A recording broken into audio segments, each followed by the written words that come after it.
We're going to go ahead and get started here. I got some good stuff to share with you guys today, so make sure you got a notepad. Some of this stuff for some of you guys will be kind of some review stuff. Others, one of the things that about entrepreneurs is we need a reminder service. A lot of times we learn something, then something changes. Our business changes, or we grow, or we end up doing something else for a while. And what happens is we forget about stuff we already knew about. So I like going through some of this stuff because it's a good reminder service in some cases. Got Dave Bader just jumped on. That's good.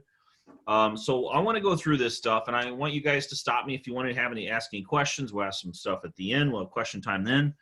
But I want to make sure that we get through this. And one of the things too is, since I got you guys on here, one thing to remember is I can't predict what the heck's happening with this market, right? I mean, we know that the market's at it's a very hot market. It doesn't matter what person you talk to. If you talk to that person and you say, "How's the thing going in your town?"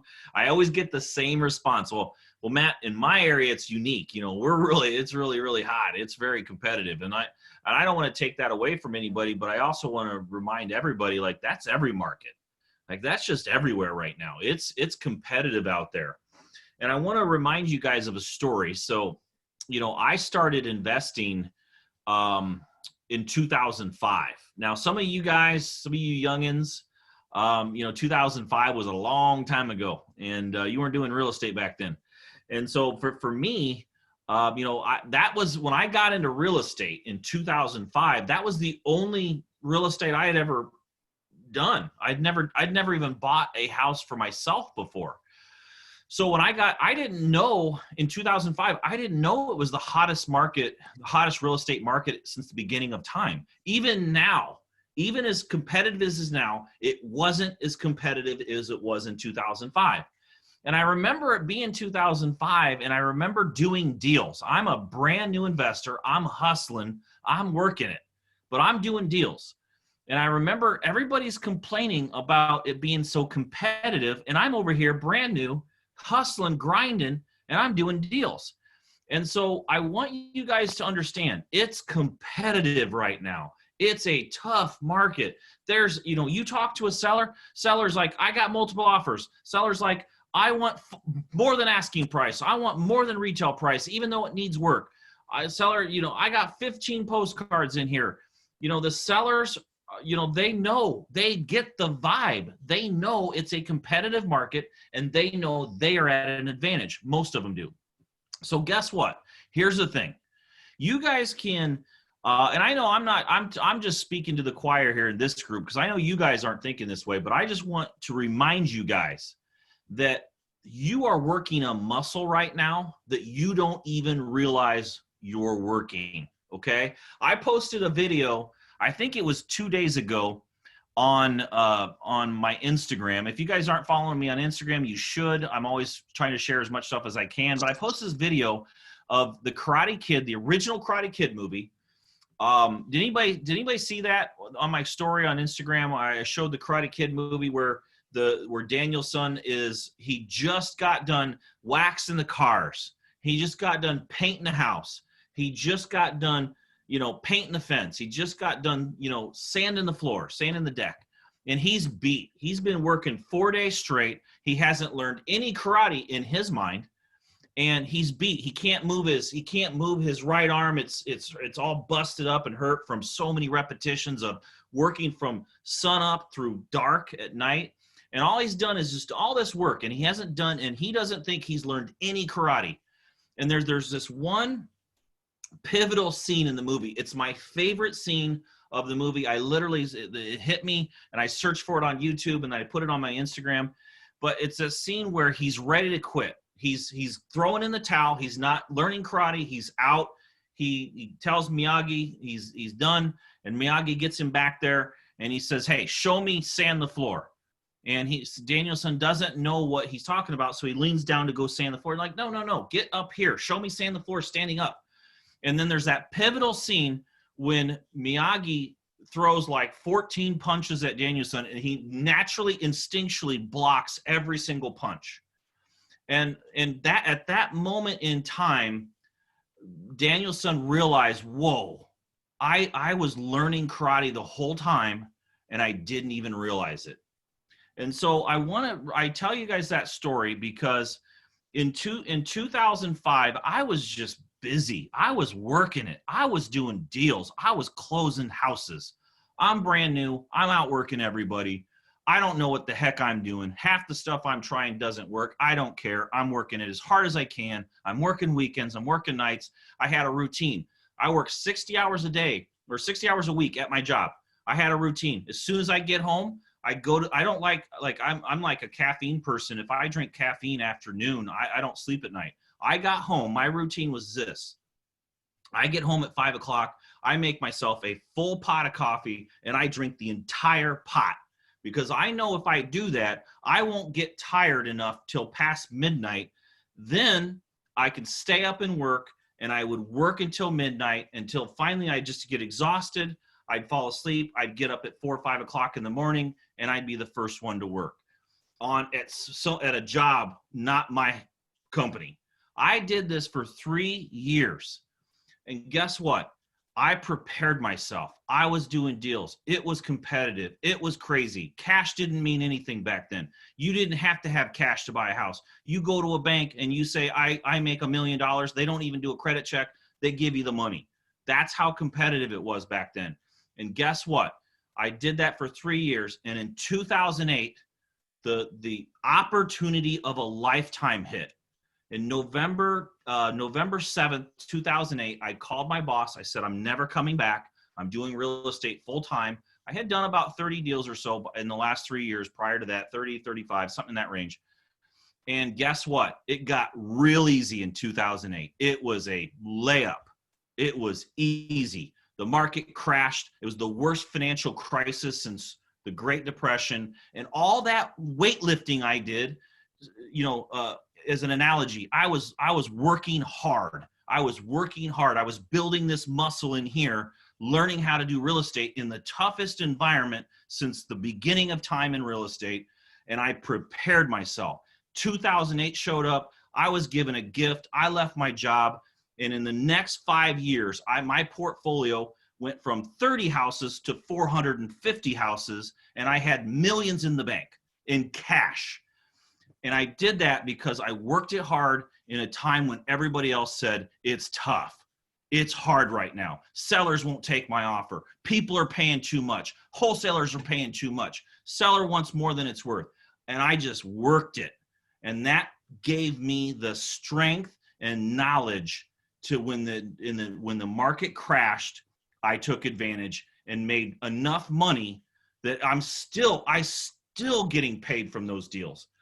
So if you get frustrated and you know it's tough right now, dig in your heels, because right now you are preparing yourself. You're getting stronger. I'm telling you, I don't know when the market's going to crash next. I'm telling you, it's going to happen sometime. And you can take this time and feel like you're getting beat up, or you can take this time and dig in your heels and get ready to crush it. I'm telling you, in 1 year, you can make more money than you ever thought possible. I have a saying that I always remind people. You can accomplish more in 1 year. One good year erases all past failures. Okay? That's what, I don't know when we're going to hit that. Could be next week, could be 6 months, could be 5 years. Dig in your heels.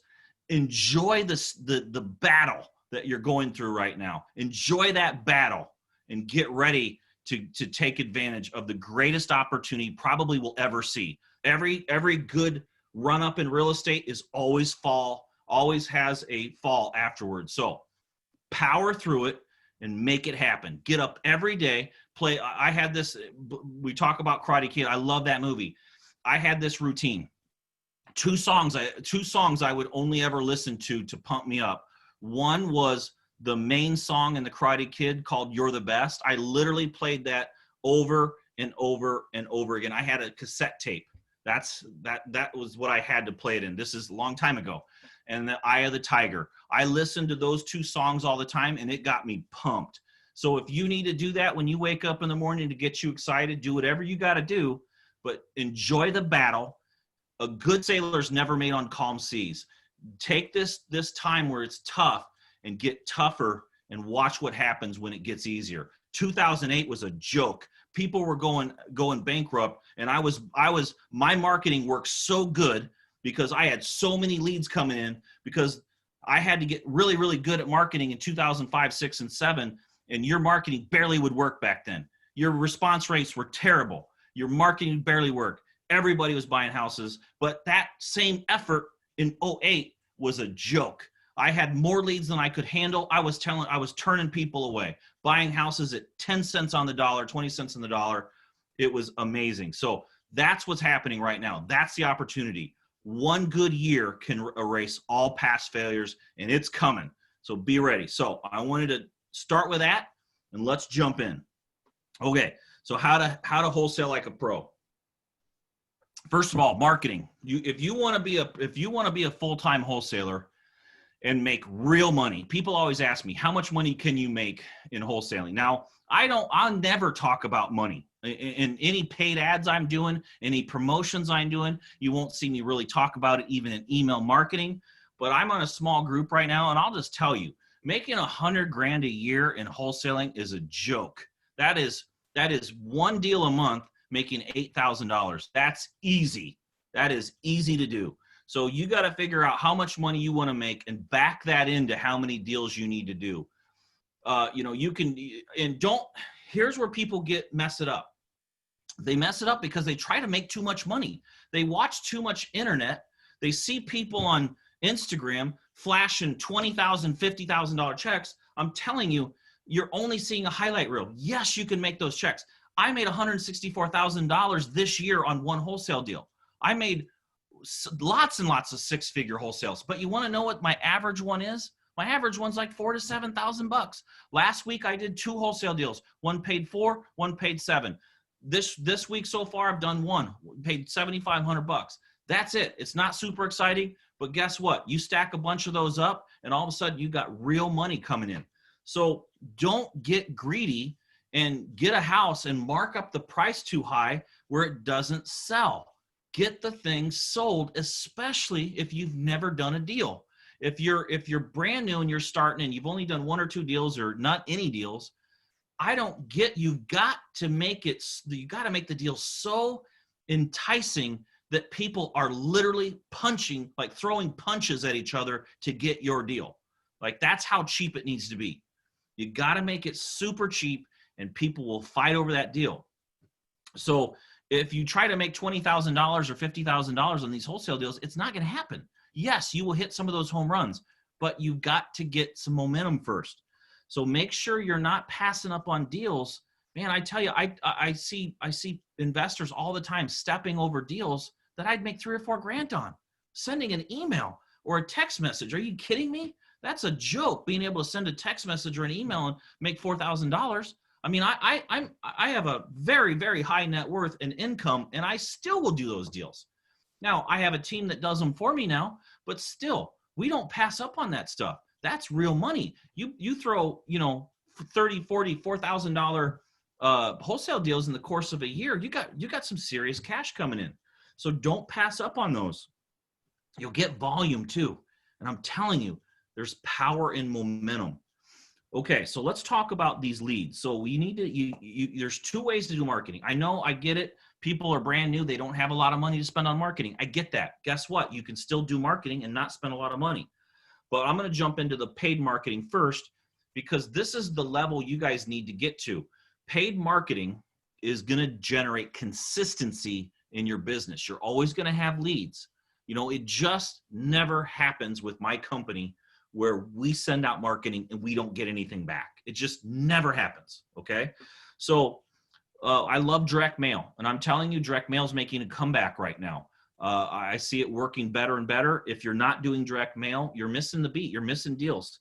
There's so many people texting and cold calling, which I'm going to get to. We still do that. We'll do that until it just doesn't make sense anymore.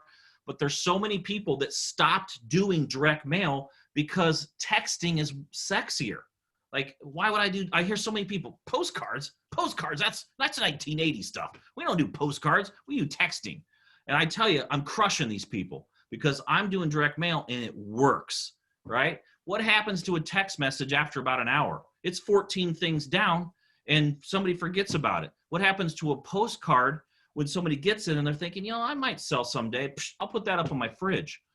They keep it. It's tangible. It's a real thing. Postcards work. If you're not doing it, you're missing out. Now, by the way, Amanda on Friday, I think it is, she's diving deep on the whole direct mail and when to send them and how the routine to send them and the cadence and all that stuff and which cards and everything. So on Friday, make sure you don't miss her training because she's going to dive in deep on that. So real top level view here. I love the Google View postcard. We use that a lot. It works. It's effective. People get a picture of their house on a postcard and they're thinking, what the heck? Why did this guy drive by my house and take a picture of my house? They don't realize that it's a Google View, even though it says it right on the card. They miss that part. The other thing is the third notice postcard always generates leads. Like if you're not running the third notice postcard, you're missing out. You're not my best. So it's neck and neck right now between Google View and my third notice. Those two postcards are, you know, the response rates are very, very close, but I still think third notice is a little bit higher. And so it works really well. I'm testing right now, guys. I haven't released this yet. Only to the guys in my high level mastermind, my business Black Ops mastermind. It's a really high level mastermind, costs $30,000 a year to be in. And it's not just if you can write the check, you can be in it. You have to prove that you're doing a lot of deals and it's invite only. But that mastermind, I just released the offer postcard. So because I do a lot of volume, a creator created this postcard that sends an offer. It has an offer right on the postcard, what we want to offer the house. There's this big, long, algorithm that is used at the printer that creates the offer, and it sends the offer. And so people will call you based on the fact that you have an offer. They get 10 postcards. Yours has an offer. They're calling yours. Even if the offer isn't accurate, it's not accurate sometimes. Sometimes it's way too high, sometimes it's way too low, but it gets people to pick up the phone. I'm testing that right now. It's not mainstream yet. You really can't find it. If that's something you guys are interested in, you can contact me and I'll get you on the list, but I've only opened that up to my high-level mastermind guys right now. And for probably the next 3 or 4 weeks, we're still testing it. We're still, the jury's not out on it yet. I need to see what it's going to do, but so far it's been pretty cool, been pretty impressive. So be on the lookout for that. Those are postcards. Now, the list that you buy makes a big difference. I know a lot of people like what's the software company that people are buying, PropStream. A lot of people love PropStream, and I don't have anything against PropStream. And from what I can see, PropStream has a lot of great tools. There's a lot of cool stuff involved in there, and I think it's a good system. The problem is their list is not good. And so people are going on the cheap and buying the PropStream list. And I'm not saying you can't get some deals from PropStream's list at all, because you're gonna hit some deals every once in a while, but you're not going to get those leads are so cheap. Everybody's buying them. Everybody's sending them to them, sending mail to them, and cold calling and texting, that it's the response rates are massively low. And so I don't do anything on the PropStream list. I don't mess with it at all. I'll never spend 1 penny on it because it's not worth it to me. I don't care about my marketing costs. I care about my marketing returns. And I can buy a list for 5 cents and it doesn't return me anything. That means nothing to me. So we buy our list. We have 2 main places. We love Listability, listability.com, and we love exactdata.com. Those lists are great lists.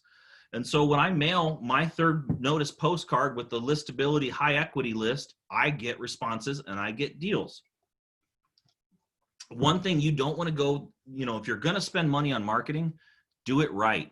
Buy lists that work. And that's what so many times I teach marketing all the time.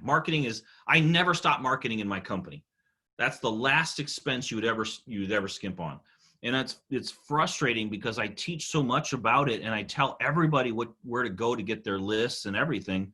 And then all of a sudden people call me and they're like, "Matt, my postcard's not working." And I'm like, "Which one?" "Well, Google View, it's just not working." And I'm like, "Really? Because it works great for me. What list are you using?" "Well, I bought the prop stream list." And I'm like, "Hey, stop what you're doing. Go get exact data, run the same card, call me back." A couple weeks later, call me back. "Man, this is amazing. I can't believe all the leads I'm getting." It's that way. I'm telling you guys, 10 out of 10 times, that's what happens. Buy a good list. Okay. Cold calling, something we always do is cold call. Cold calling works. It's not as effective as it used to be. Everybody's doing it, but it still works and it still generates me leads. I get a consistent number of leads every week and I'll keep doing it. I remember too, or one thing I never forget is most people wear out. They don't have marketing stamina. They wear out. "Man, I ran a list. I didn't get what I wanted. I'm out." Okay, great. Because guess what? Now there's more room for me. So you got to have marketing stamina. You got to understand there's going to be ups and downs to this thing. Okay. You're going to have bad weeks. It's going to happen. But guess what? You're also going to have some amazing weeks. And if you stick with it and you get momentum, you're going to crush. You know, I mean, it's just crazy. I was helping a guy do wholesaling. He spent money on marketing for 2.5 months. Didn't do a single deal. 2.5 months. And I'm working with him, trying to help him. Next thing I know, boom, he does 3 deals in a week and a half. That's how it works. Okay. You got to have marketing stamina. So I love cold calling. And you can take the same list you already bought for your direct mail. You don't buy a new list for cold calling. Use the same exact list. You send them direct mail. You take that list, you skip trace it, and then you send that list through your cold calling system. And then you cold call. And then next is you texting with Sherpa. We use Lead Sherpa. Now texting, you take the same list again. You don't have to buy a new list again. You do the same list and you send them text. Those are the 3 main paid marketing channels that I do. And those work consistently. If they didn't work, 1, I wouldn't be telling you guys about them. And 2, I wouldn't be doing them because I watch every KPI with Podio and I don't want to waste money. And so I don't do stuff that doesn't work. I've tried, like you see all these Facebook, that the biggest thing now is you got to get on Facebook and do Facebook ads and you get all the sellers. No, it's not. It has not worked. It's not effective. The cost per closed contract is through the roof. It does not work. It hasn't worked well for me. Yes, you're going to get lucky sometimes and do a deal, but I'm telling you, the cost per closed contract, anybody that checks their KPIs, I'm just telling you guys, couldn't you get some deals from Facebook? Yes. But if your cost per closed deal on a Facebook ad is $4,500 and I can close a cost per closed contract on my postcard at $600, guess what? Why would I ever do Facebook marketing? It would make no sense. Can you get deals from it? Yes, but your cost per closed contract will be way higher than if you just do the 3 things I just showed you. Okay, again, we love the high equity list. So you get you can go through and get somebody that's doesn't owe a lot on their mortgage. They have a lot of equity. Second thing is vacant houses. I love mailing vacant houses, and vacant houses are easier to wholesale. Like there's always an added level of complexity when there's a tenant in the house. I'm dealing with that right now on a house I'm wholesaling. There's a tenant that lives there. They're moving out, but I want to sell the house quickly. I don't want to have to close on it and then resell it later. I want to do it now on wholesale. We want to double close it.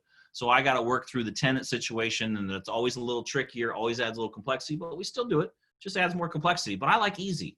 I'm like the guy that likes the easy route for everything. So I like vacant houses. It works. And when somebody has a vacant house, they're collecting no rent on it. They're living somewhere else, so they're paying for 2. What's the chances that they want to get rid of it? It's high. All right. So that's like the paid marketing I love.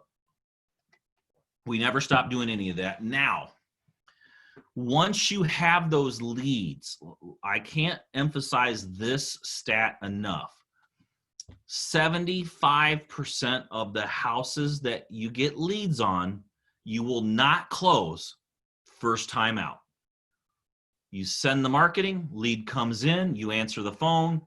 I want to sell my house. Hey, this is what I'll offer you. Oh, that's too low. Joe down the street will give me more. Okay, great. I'll follow up with you in 2 weeks. Set your follow-up sequence, and you end up buying that house in 2 months or 3 months or 5 months or 5 years. I've literally had houses 5 years later I closed.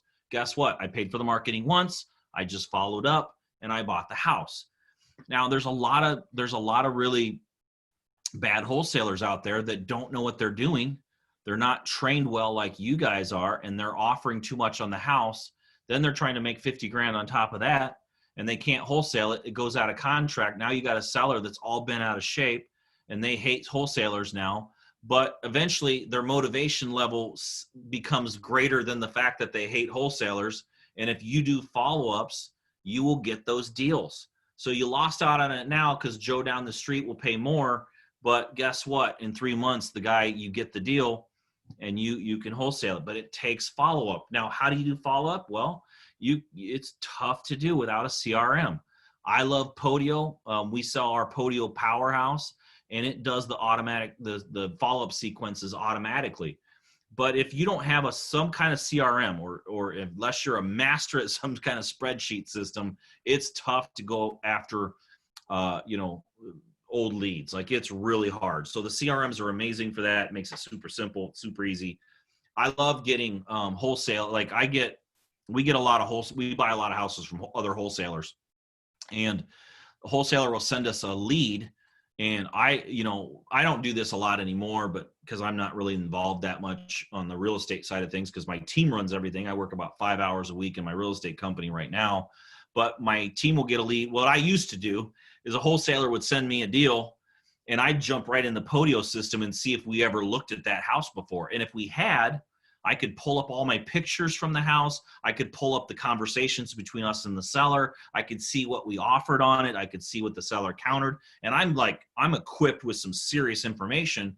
And now the wholesaler wants to sell it and like, hey, I offered $42,000 for this 3 years ago, and this wholesaler wants me to buy it for $65,000. Well, no, I'm not going to do that. So at least I have all that information. And then if it doesn't follow through, I can go back to that seller. I already have all their contact. So that, that's what the power of a CRM. It's very, very important. Okay.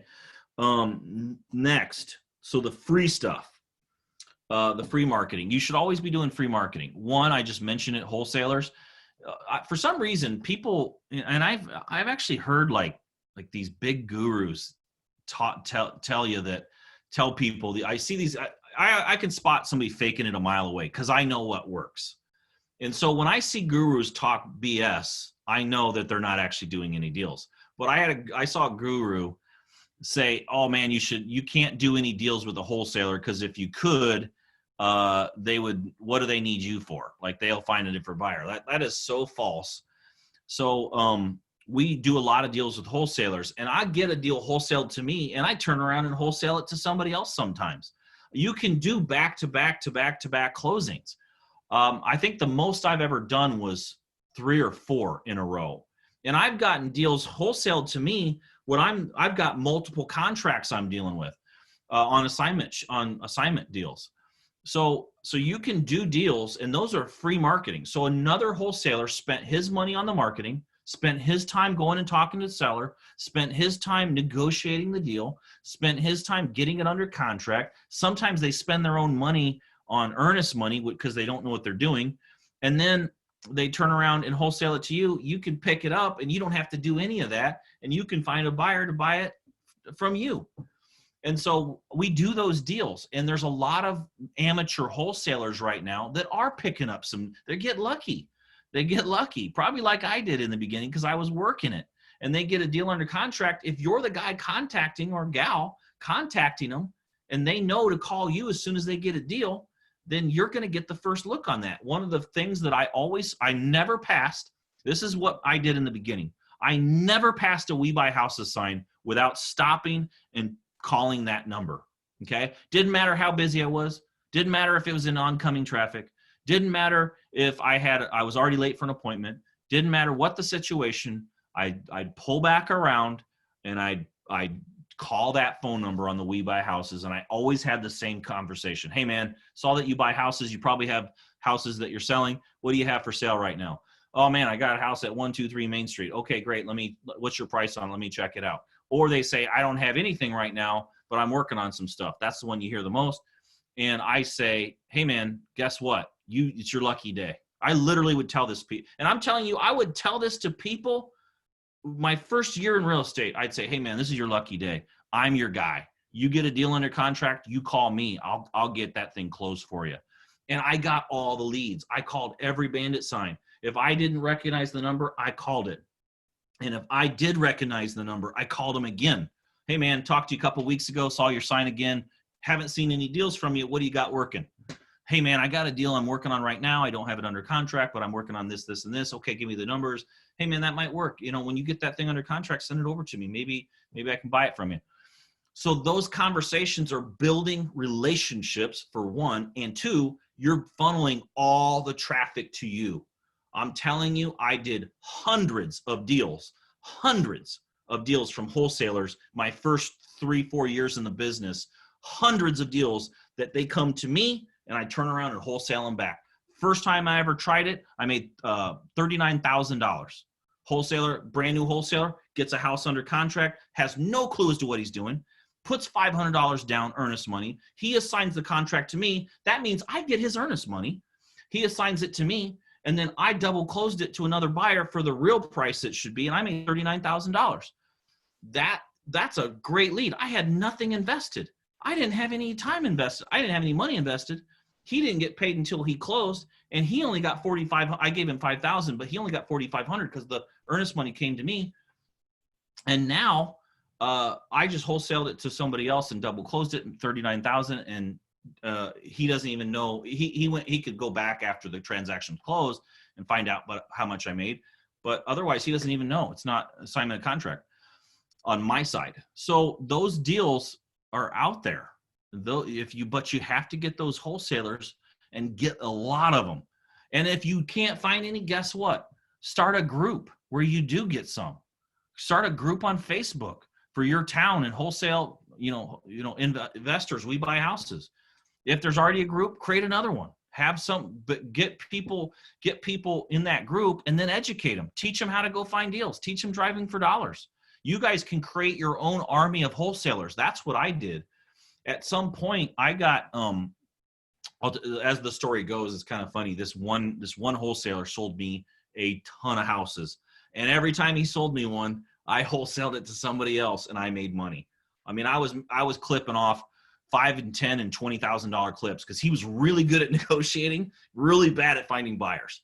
And I just was always in his face and in his ear, and he just sent me the deals. Well, he picked up eventually that I was making a lot of money on him.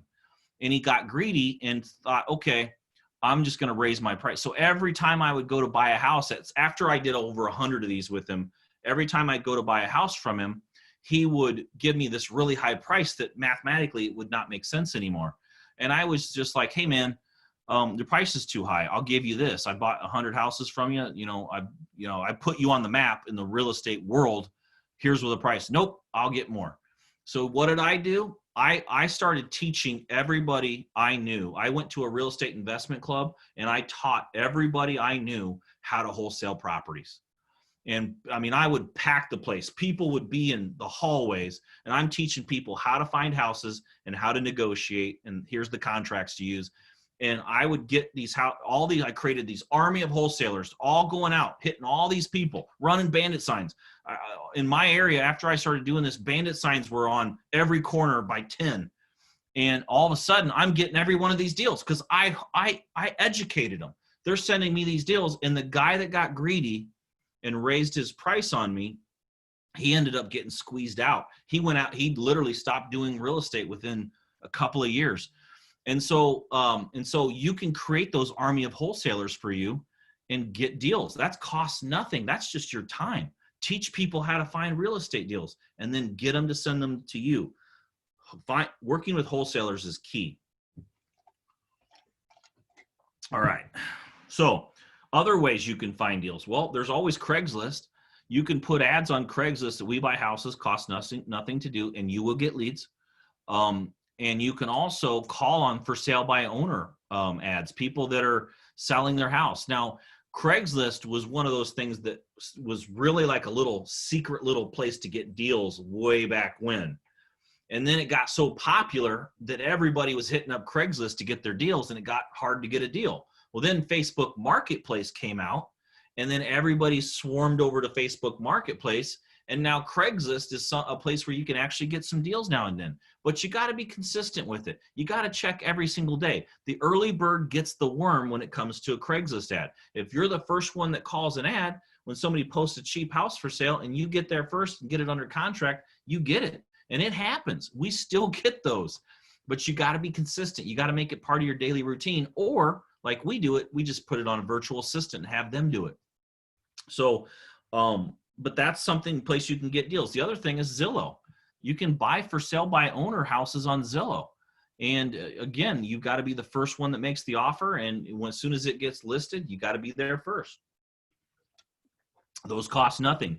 If you're in your area and you're not doing, if you're not doing virtual wholesaling, the other thing you can do is you can do driving for dollars. You can just drive neighborhoods.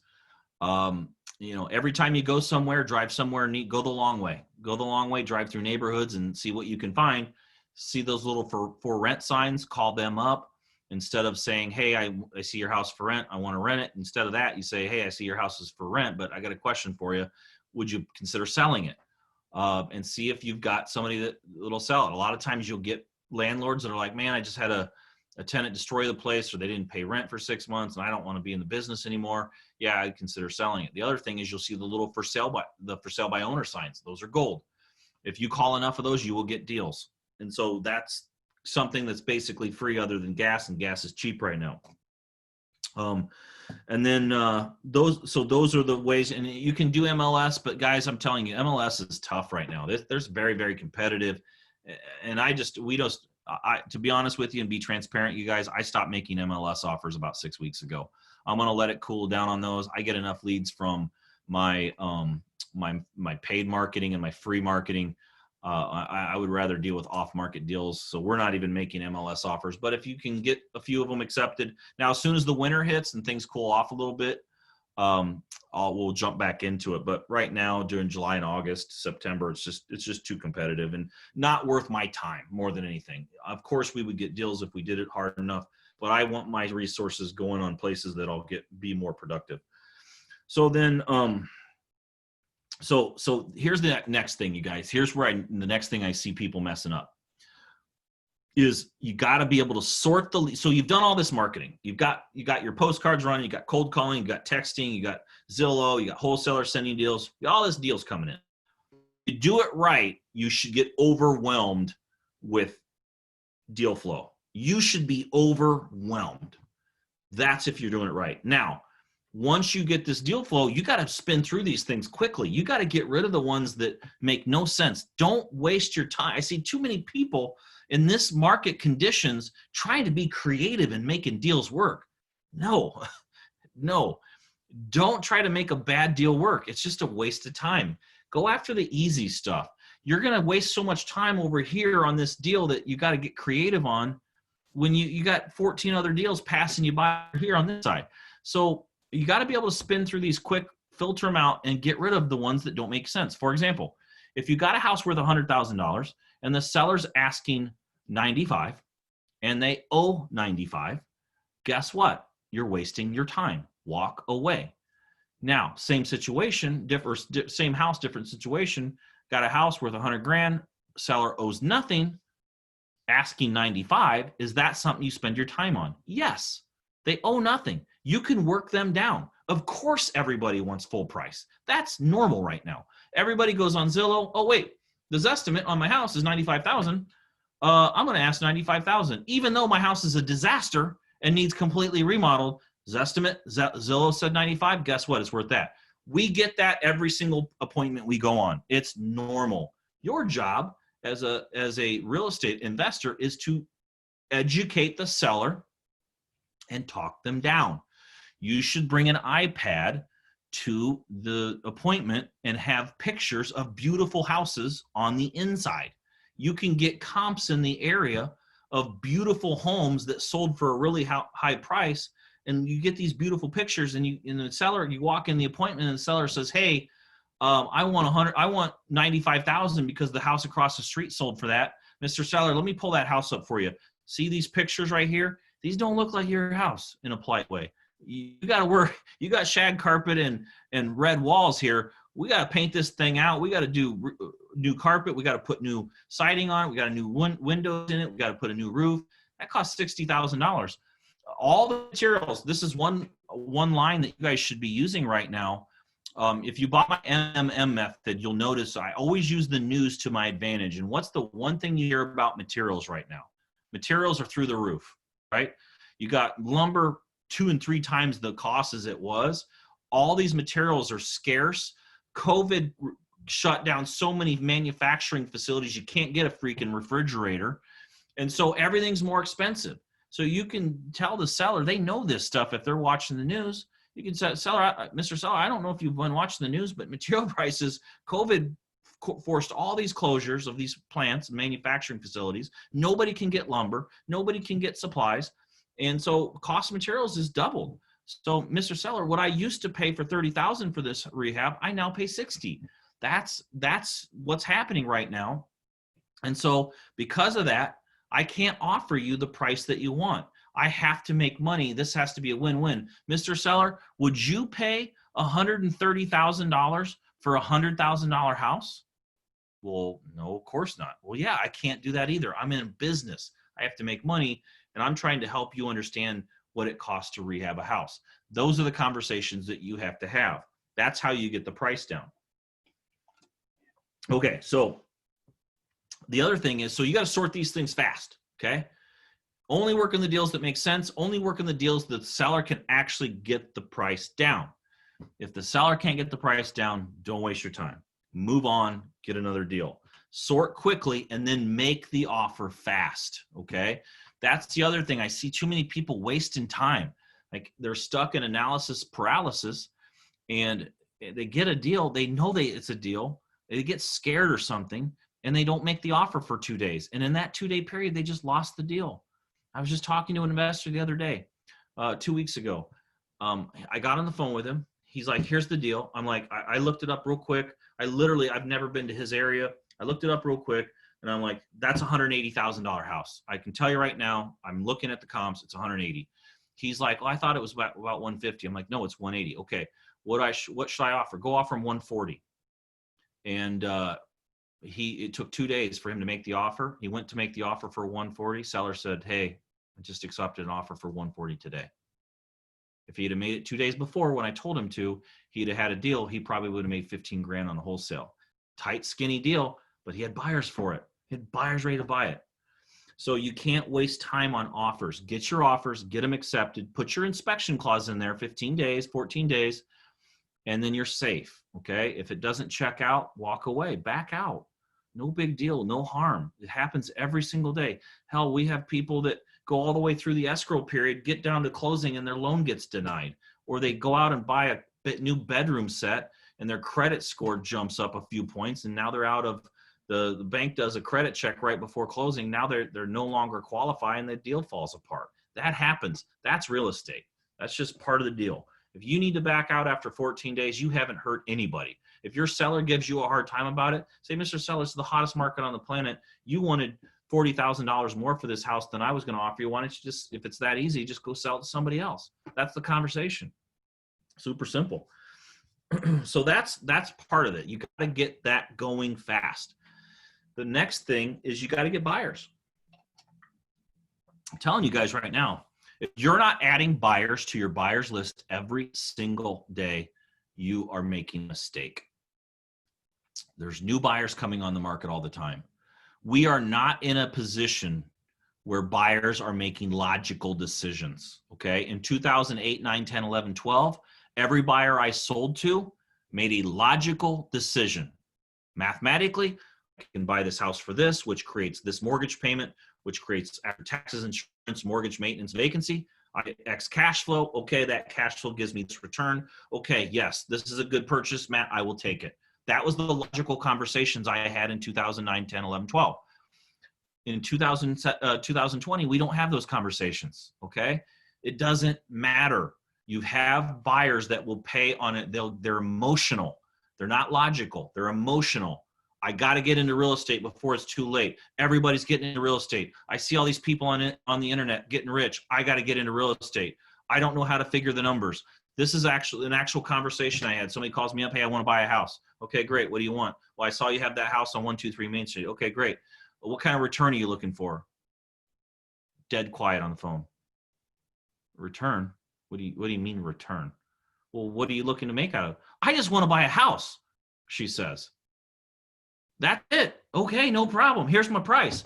My price just in my mind just went up $10,000, which it did. She paid full price on a house that needed work. She did not care. She wanted a house. Okay, if you're not adding new cash buyers to your list every single day, you're making a mistake. There's new ones coming on every day. There's a lot of buyers buying one house only, two houses only, and then they're out. They've spent their money. They're moving on. So you've got to keep cycling this number. I have a VA. Her name's Leslie. She works on the computer right down here. I have a little computer down here. I got one over there they log into. And she adds 40 new cash buyers every single day to my cash buyers list. On Saturday, I sent an email to the cash buyers list she built. I sent an email to a 2-bedroom, 2-bath that I had. I sent an email, and it sold for cash on Monday. I never had a single conversation, and nobody from my team did. This guy just responded, I'll take it. And so Amanda jumps in, well, do you have cash? Yeah, cash. I can close in 8 days. That's it. Send an email, sell a house. That buyer came from a list she created. That's it. That's what you got to do. If you're not adding new cash buyers, you're missing it. If you're working with the same people, if some of you guys are on this Zoom and you're working with the same cash buyers you were in 2016, 2017, you are definitely missing out on some real money. Those buyers are logical. They don't overpay. The buyers that you need to find now that just want a house, they pay. They'll pay more. They don't care. I have a friend that's in Michigan. It's always the same routine. Market crashes, market goes up, market crashes, market goes up. He buys a house, he overpays. Doesn't matter. He waits it out. Market eventually, I don't care if it's the next cycle or when, the market eventually goes high enough. He sells the house for a profit, plus it takes him 5 years to rehab it. And then he calls me up and he tells me he's a genius. I'm a genius, Matt. Just flipped another house, made $40,000. Okay, it took him 5 years. Doesn't matter. In his mind, he's a genius. Okay, I'm not going to argue with him. He doesn't mind overpaying for a house because he knows it's going to take him 5 years to rehab it. That's okay to him. You can't step your logical mind into an emotional buyer's mind. It does not work. They want a house. Okay, get them a house. Stop offering too low. Raise your prices up if you're not getting. The market is speaking to you. If you make 20 offers and all of them are, hey, you're too low, the market is speaking to you. Raise your offers until you get some accepted. Then go find new buyers and sell them. If no buyer will take it, go back to the seller. Say, we did our inspection. We need to lower the price. Okay, I can tell you right now, when I go back to the seller and I ask for a $5,000 reduction, 90% of the time I get it. If I ask for a $7,000 reduction, I get it 50% of the time. If I go to 10,000 reduction, I get it about 15 to 20% of the time. And anything beyond that's really tough. But it's easy to get a $5,000 reduction. So you get a house under contract for 150 grand and you find a buyer for 150 that's offering you 150, go back to the seller and negotiate 145. You still make 5 grand. Super simple. So you got to make offers. You got to get buyers. The other thing too is communicating with these buyers. You've got to build relationships. Buyers buy from people. Okay. They want to know you. So one of the things that we do is we go out, not only do we try to find their email address, and we use the website hunter.io to find email addresses. It doesn't work as good if you skip trace with data finder, then it doesn't, they're not accurate on the email addresses, but hunter.io is. So we like to get their email. I want to send an email, sell a house. Send an email, sell a house. But we also like to search for their Facebook accounts, because then if we get their Facebook account, we can get to their messenger. If we send them a message on Facebook, they know it's us, and it's not a blind text from somebody they don't know. That's my next level. That one of the things that I'm working on creating right now, instead of sending people text messages through Sherpa for their house, I want to send them through Facebook Messenger, because their people are more likely to respond if they know who the person really is that's sending them the message. And so, especially if they go on your account and they check you out and all that stuff. And so, if you have your VA go through and try to search for, you don't always get it. It's not 100%. Don't get discouraged if you only find half of them, but add them where you can. And I've sold a lot of houses through Facebook Messenger over the years, tons. In Facebook Messenger, I don't know what it is, but I text my own friends through Facebook Messenger sometimes, even though I have their cell phone. It's just easier sometimes. So, try to find not only their email, but their Facebook Messenger, and then send them messages, introduce yourself. You can even get super creative, and every time a cash sold happens in your area, you can reach out to that person and just say, hey, I just saw you bought 123 Main Street, got a great deal on that house. By the way, I always like to try to figure out an angle that I can do some selling without selling. You can just say, hey, you got a great deal on that house. And then just say something like, hey, what do you think, what's your biggest bottleneck right now when finding deals? And start a conversation with that. And if they say, man, it's been tough to find deals because of X, because of, hey, there's always multiple offer situations and the market's really competitive. You can follow up by saying, hey, man, one of the things I'm really good at is finding deals nobody else can find. I do a ton of marketing, and I look for off-market deals. I don't have enough money to buy them all. If I get one of those that I can't close, do you want me to send it to you? And if they say no, which is like 5%, move on, and they're 95%, they're going to say, yes, I want to see your next deal. You can do super simple conversations like that, and you'll get buyers, and they'll close. Another thing I like to do, and I don't know why people volunteer this information, but they do. Every time I talk to a wholesaler, I ask this, and I get the information. I ask them, like, hey, man, who's some of the other big wholesalers around here? And they tell me, and I go find the person on Facebook. So you can always be asking. You get more buyers that way. All right, so do you guys have any questions on anything I just covered? Anything?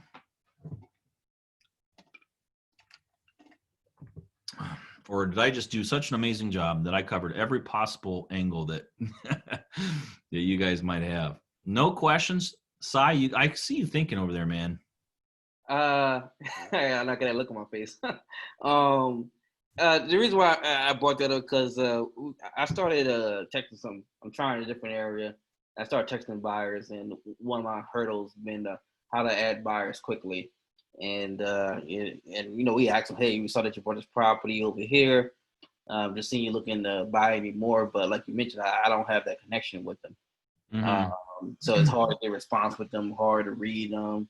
So I'm just writing down some notes about maybe if I can approach them a better way. Like I guess like what you say, asking them, hey, I saw you bought this property. What's your biggest bottleneck? Maybe I should go instead of going direct, asking them. Yeah, you can say again, you wanna build a relationship, so you can say, hey, like everybody loves a compliment, right? Mm-hmm. People love a compliment. Like, hey, man, I saw, if you mention the exact house they bought, like, hey, I see you bought 123 Main Street over there. That was a great deal. Congrats on that. They'll respond, hey, man, thanks. Who are you? Oh, I'm just another wholesaler in the area. Hey, man, I'm just curious. What are some of the bottlenecks you're running into right now? And people will respond, but it's only a certain percentage of them will. Some of them get like they just don't have time, or they don't want to make time, and they just move on. But some will respond, and you just got to try. People love talking about their problems. I found out. Okay. So I love hey, man, what's your biggest bottleneck right now? And I find out whatever that is, and I solve that bottleneck for them. And then I've got them. So if they say, man, I need my contractors, I can't get contractors. And I'm like, man, I'm going to find a contractor. I'm going to send him over to this guy. And I'll have my VA find a contractor. Like, hey man, what kind of contractor you're looking for? Well, I need somebody to put siding on a house. Oh man, I know somebody for that. I got a contact. Here you go. And if you help somebody in a way like that, you've got their attention. You've just built trust. Now you never want to send a bad contractor.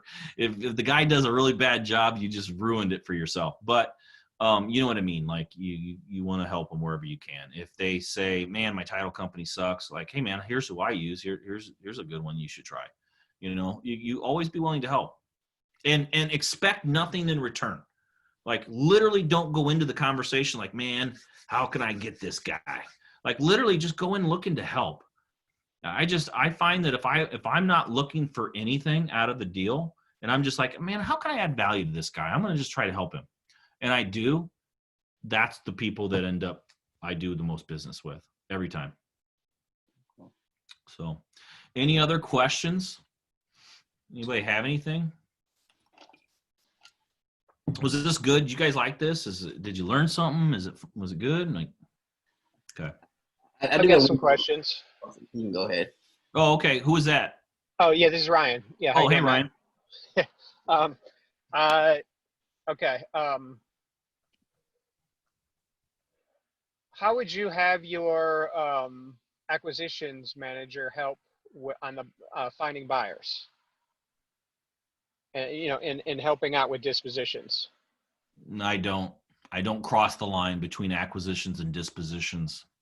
Because here's why. Because all of a sudden the acquisitions guys figures out who's buying and he figures out what things are selling for. And so it's just crossing that line where, hey, I don't need Ryan anymore. I can just do these deals myself.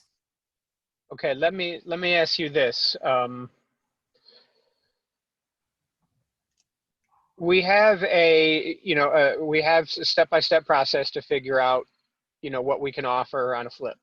Mm-hmm. When it's a wholesale, it's a little bit more nuanced. I mean, it just completely depends on the buyer. Yep.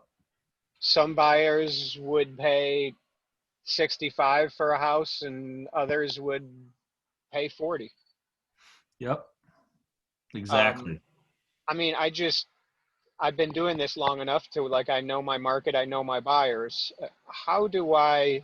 That's the problem. You don't. How do I get what's in my head? Or like what? How? Do we just get these properties under contract and? Yeah. So you got to find new buyers. When you say I know my buyers, that's bad, because your buyers, you probably been working with them for a really long time, and you know what they'll pay. And what they'll pay is not what you need to sell it for. Gotcha. So I would do this, guys. Like I'm not wholesaling houses, and I don't wholesale any houses where I mention rehab. I stopped doing that. I don't mention rehab numbers at all. I literally say, here's the house.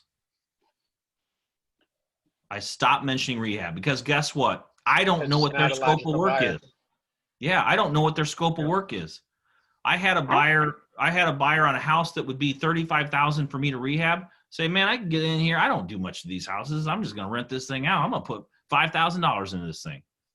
I don't mention rehab at all. When that type of buyer does their due diligence, the emotional type of buyer, what does that usually entail? Just walking through the property? They'll look at the pictures first. Emotional buyers love pictures. They'll look at the pictures, and then some of them, only a small percentage will want to actually walk the property. If it's vacant, that's easy. You get a lockbox put on it. But if it's already rented, they'll just go ahead and buy it? No inspection? No, you got to walk somebody through it. You got to walk through. Yeah, you can't. Yeah. Unless they're a really big buyer and they've just bought a lot of houses. That's not who you're working with right now, right? Okay. The big buyers aren't paying like what we need to sell for. Do you make them put up non-refundable earnest money? If I don't know them and I've never worked with them, yes. Gotcha. If I know them really well and I know that they close, like one of the guys that I sold one to last week, I just know the guy really well, and I don't make him put up like I I think don't he make any of my, when I say my buyers, same thing. yeah. Yeah, like You'll get to I know know them. I people. know they close. Yeah, I mean, and you can most of the also. buyers, it's like we'll pick up off the cash buyers list, so I know they've already closed. Mm-hmm. Um, Yep. and you can smell you when you're just asking them what type of due diligence you need to do. Can you provide? Do you have cash? You can provide proof of funds and everything. I mean, Yeah, you we can always smell ask. if they're We ask them. if they, Yeah, we ask yeah. them So for proof of funds. We ask them for proof of yeah. funds and stuff. What Ryan? So one thing I would do if I was you is Mhm. you know what houses you like to do for fix and flips, and you don't wholesale those. Those are your own. On Correct. the ones that everything else that comes through the pipeline, don't even look at rehab anymore. Don't look at the rehab Gotcha. now. Here it is. And here's the thing, guys. You just got to get it out there. You got to put it on Facebook. Like, I don't know if you guys follow me on Instagram and Facebook and watch my stuff, but did you guys see the Michigan houses I put up? And did you see some of the other stuff I posted? All that Yeah. stuff sold. It all sold. I close on a house. I got a house that I paid $10,000 for in 2011 in Detroit, Michigan. It's worth $124,000 now. I've rented it out for years. I don't know nothing about that up there. I posted on my Facebook for $85,000 2 weeks ago, and I'm closing Monday for 80 grand. Okay, to a buyer I never met, and the person on Facebook reaches out to me and says, "Hey man, I don't want to buy this house, but I know somebody who does." Connected me, no cost, no fee. Lady comes in, walks the house. Hey, you wanted 85. I'll give you 75. I said, give me 80. Boom, done. Social media, Facebook. Buyer I never even knew. Get the stuff out there. Send emails. Get these houses out there. Put them on your Facebook. Get them out there. Like Ryan, your rehabs are beautiful, and that's awesome that you're doing that because you're gonna get investors for that. But you need to take a piece of crap house that you have under contract right now and post it on social media and find a buyer for it. Watch what Yeah. happens. Yeah. Yeah. We haven't been locking up a lot of properties. What do you do when you get a property on the MLS? Because I've got two right next to each other that I'm about to offer directly I with a listing agent, and the numbers work. I've wholesaled a lot of properties off the MLS, but I'm not currently buying many. Yep. You add another layer of complexity, right? Now you're dealing with real estate agents, but you can still do it. You can still do The it. numbers work. I mean, I did it recently. It was with a buyer that I knew, and I told them, hey, this is on the MLS. I mean, And just be transparent. We just got a sweet deal. Mm-hmm. I was going to ask like 150, but if you're interested, I'll take 115, and we made 15 grand. There you go. But like I knew the buyer, I've done tons of deals with them, so it was easy for me to like I sent him that email. He's like, I'm interested. Let me run some quick numbers. We talked, and it was done. Two things, Ryan. Get a house up on Facebook as soon as you can for sale. Okay. I don't care if it's the duplex that you told me about that you've had for a while. Put it up there. Get something up there that gets people to respond to you. Ryan, what do you got? The second thing is go back to all your leads. You've got Podio. Go back to all your leads in there and drop a message to every single lead that you have and get activity and get a deal. Okay. If they come back and say, well, why are you offering more? I can get this one for 60, one for 70, and I'll mark them up 10K and then market them. They don't care. Then, they just want to sell. Yeah. No. I'm talking about the buyers. Like when they say, well, hey, I was looking at this and it's listed. For the listed properties? Correct. Yeah. Just say I got a good deal on it. I'm willing to sell for this. If you don't like the price, then don't buy it. Cool. Principle of least interest. Makes sense. Last question. Do you refer, or what would you recommend when you kind of refer financing, property management, and contractors? I get people all the time where they're looking for either hard money lenders or bridge financing.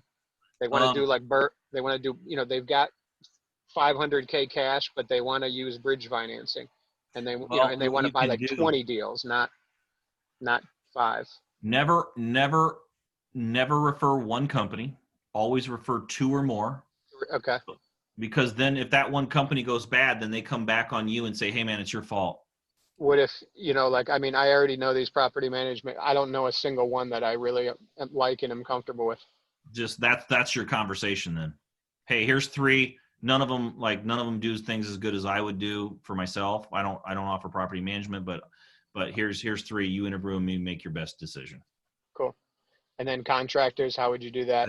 Same Hey, thing. man, buyer Same thing. beware. These guys have done Yeah. good for me in the past, but I can't guarantee past performance equals future performance, but they've done good for me. Buyer beware. Here you go. You wouldn't bother doing a hold harmless clause? No. You just basically put that in writing. Yep. That way they don't. You don't even have to put it in writing. You can just say that. You're good. Yeah. Okay. All right. Who had another question? Somebody else? I had one question. It's an idea that I was thinking about. I've wholesaled a few deals to like contractors that I've worked with before. They seem to be flush with cash, and they can do the work themselves, so they're usually willing to pay a little bit more. Have you ever decided to market, done anything where you market to a contractors list? Like I know you have the methods you taught in the renovation manual where you add them to Podio, but have you thought about like reversing and saying, hey, are any of y'all buyers are looking to invest in properties? And then what I do, I run an ad every day in Craigslist. My virtual assistant posts an ad every day in Craigslist that basically offers a house, no money down house to a contractor. It's like, hey, do you want to flip a house but don't have any money down? That's like the title.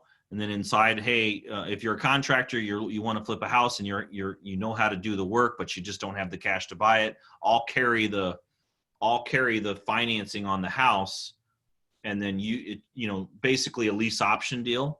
And so you do this ad, and a lot of people respond, and then you can get contractors out of that ad. Okay. So what you end up doing is you can find people that potentially will buy, and then you can build relationships with those people that just say, hey, who else do you know that's a contractor that buys houses? You know what I mean? But I'll tell you, Cy, to be honest with you, there are contractors that do flips. I have some that work for me that do their own flips, like 1 a year, but typically it's not a good source. Usually the contractors do not have a penny. They have enough to get through the week. So that's been my experience anyway. Good? Oh, that makes sense. Okay. Anybody else have any questions? Everybody else good? I have a question. Oh yeah, go ahead. Hi. So I've actually been following you since I think it was Davenport. I came to see you with Dean. Oh yeah, okay. And I have been dragging my feet ever since, but now with COVID, my business has basically practically non-existent. So I have the time now to really put it to work. I live in Portland, Oregon, which is on fire in several different ways, literally and figuratively. Yeah. Kind of thinking about going back home, which is way outside Chicago. I grew up outside Chicago. My family now is in Rockford and Belvedere, which is super cheap housing. And I love it out here in Portland, various reasons I want to leave. But is there a difference to you between Portland and like Rockford, Belvedere, as far as how expensive houses are, where to get started? Like my whole family's back there. I could put a team together so quickly. Are you if I were wanting to do virtual? Wholesale? Starting off wholesale. Yeah. So you've got 2 different markets you're dealing with, like a Rockford type market. You're talking really, really cheap houses. Right. Nowhere near as competitive as a market in as Portland would be, right? Right. But you can do deals in either one. Now, right. You are dealing with a much higher price point in Portland, which Right. typically means you'll get less deals accepted, but your wholesale fees are higher. So it takes a little longer to maybe get momentum going. But like in Rockford or Belvedere area, you've got, you could get momentum fairly quickly by just, getting your marketing going and getting stuff going. And you can find buyers for that stuff, but your fees won't be as high. You'll probably be dealing with the same type of fees that I make in Davenport, right? I mean, Right. you're talking $4 to $7 grand probably on average. So, there's a certain level of, in people's minds, most people feel like dealing with the cheaper properties is more doable.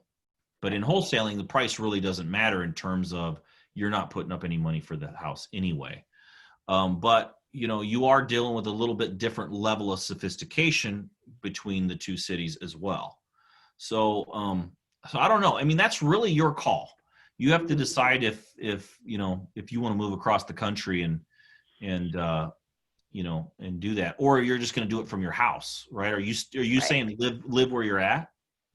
I mean, I could do, both, but Yeah. just kind of, I mean, probably doesn't really matter. I think level of difficulty would be a little easier towards Rockford, but you're not going to have Right. the level of buyers there. You're not going to have as many buyers. So there's Right. pluses and minuses to each one.